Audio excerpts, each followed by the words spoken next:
Welcome back, folks. In this episode, we're diving into some incredible archaeological discoveries in Egypt, Lebanon, Turkey, and South America.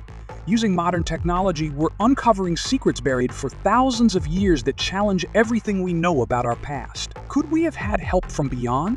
Let's explore with Colonel Gene. Hi, folks. It's Colonel Gene again. Well, as our trip continues along the path to answer the question, are they out there? Today, we are going to look at some of the recent archaeological research and what they are discovering with the help of 21st century technology. We are going to take a look at research that is taking place in Egypt under the Great Pyramid at Giza. Venture into ancient Samaria, which today is in Lebanon, and the Anunnaki legends. We're going to look at Gobekli Tepe in Turkey, and then we're going to shift to two locations in Bolivia and Peru. Our first stop is in Giza and the discovery of massive underground tunnels and chambers under the Great Pyramid. The tunnels were discovered in 1933 by Egyptologist Dr. Hunson, but the Egyptian government would not allow exploration until just recently. The discovery of the giant sarcophagus is located in these chambers under the pyramid must have been placed there prior to building the pyramids. They are massive, and there is no way to have been able to get these sarcophaguses, which are basically burial chambers or coffins, under the Great Pyramid before it was built. It is believed that these tunnels and chambers may actually be much older than the pyramid at Giza itself. In these tunnels, they found water. And when they analyzed the water, they found that it was salt water. They traced the source of the salt water to Lake Moeris, 60 miles from Giza, the site of the Sasahuaman pyramid.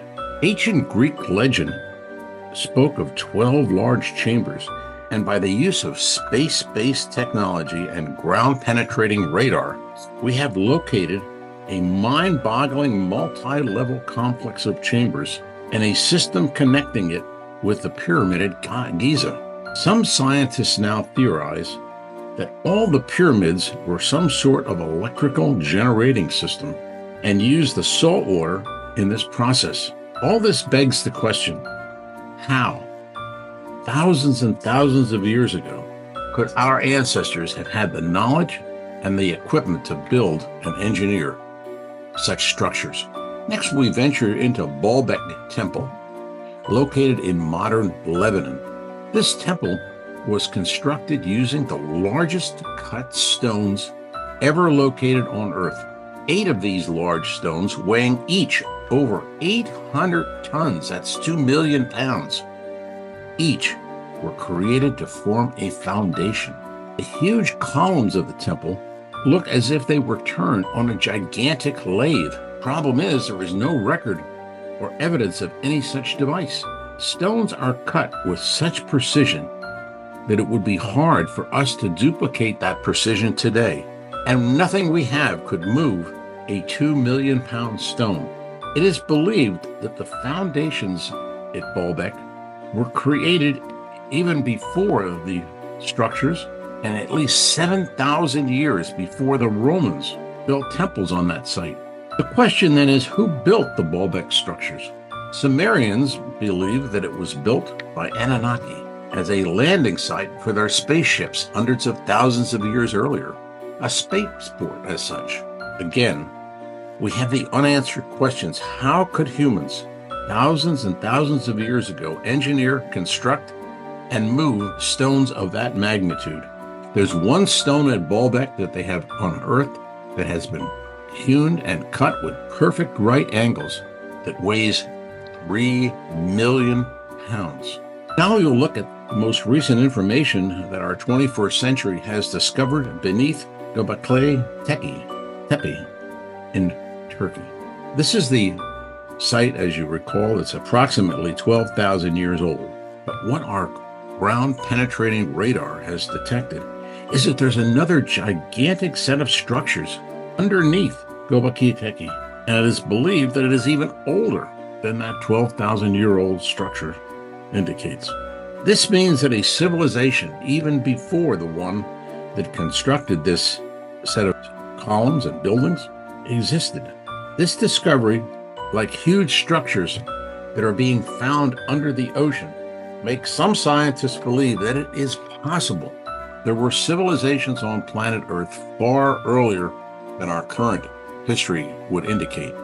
They believe that there may have been actual civilizations far in advance of where we are today, and that some of those civilizations actually had their origin in other planets in our universe. The recent discovery of amber, which comes from the sap of trees, under the ice in Antarctica, clearly prove that at one time it was a lush green vegetation environment, and lends credibility to the theory that Antarctica at one time was close to the equator. The theory believes that the shifting tectonic plates of Earth relocated Antarctica to the South Pole. Some scientists believe that a huge meteor struck the Earth many thousands of years ago, caused the plates to begin to move, and destroyed by fire and flood all civilizations that existed on Earth prior to this event. Now let's take a look at South America and see some of the amazing structures that exist in that part of our world. One is Puma Punku and is near La Paz, Bolivia. It is the site of a building and structures that scientists believe were made in about 200 BC. The construction uses a series of H-shaped stones, all of which are identical, but there are thousands of them.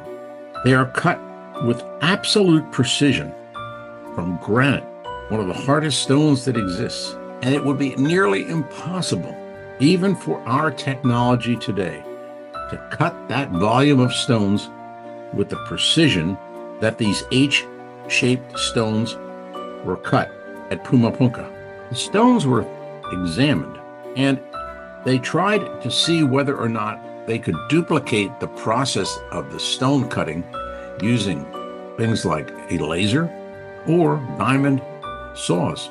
When they took a look at the cuts under the microscope, they found that the original stones that were cut thousands and thousands of years ago were not cut using the same method as either a diamond saw or a laser beam. To this day, scientists have no idea what technique was used to create these thousands and thousands of H-shaped stones, all of which are identical. Some of the edges on these stones are so sharp that you could cut your finger on them, and it is clear that none of these stones were produced with handheld chisel, as many of our historians believe were used during this period by our ancestors. In addition, this structure was built at a height of 12,800 feet above sea level, and there is no question that whatever technology and equipment was used is nothing like was available to our ancestors, the Incas, who lived in that region of the world. Just as astounding is another structure called Sasahuaman archaeological site near Cusco, Peru. It is a stone structure of huge stones. These stones look like they were actually molded into a jigsaw pattern. There is no other structure like this one anywhere in the world. Instead of having the stones cut with sharp edges, these stones look like they were melted first and then molded into shape that was needed to construct a wall that looks a little like a jigsaw puzzle. Seams between these molded rocks are so perfect, you cannot slip a dollar bill in the seams of this wall.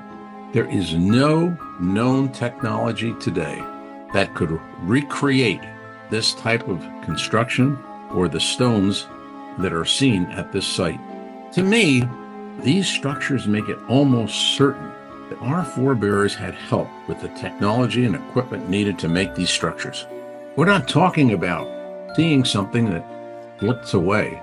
We're talking about hard evidence that is being examined using the most sophisticated equipment that we have in the 21st century.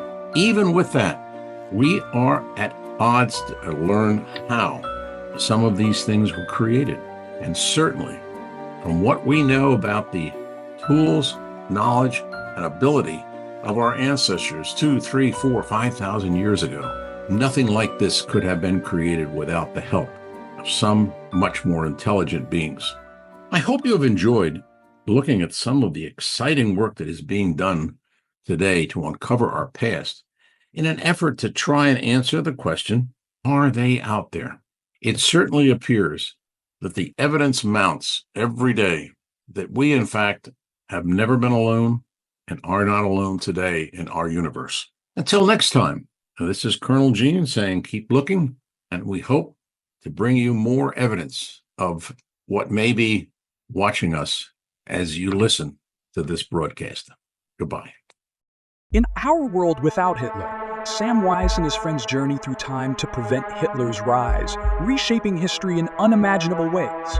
From 1919 Germany to a drastically altered 2018, their thrilling adventures explore identity, sacrifice, and the ripple effects of rewriting the path. A gripping historical time travel masterpiece. Grab your copy from Amazon Books or visit GenePAbelBooks.com today. Gene P. Abel is an inspiring powerhouse of innovation and storytelling.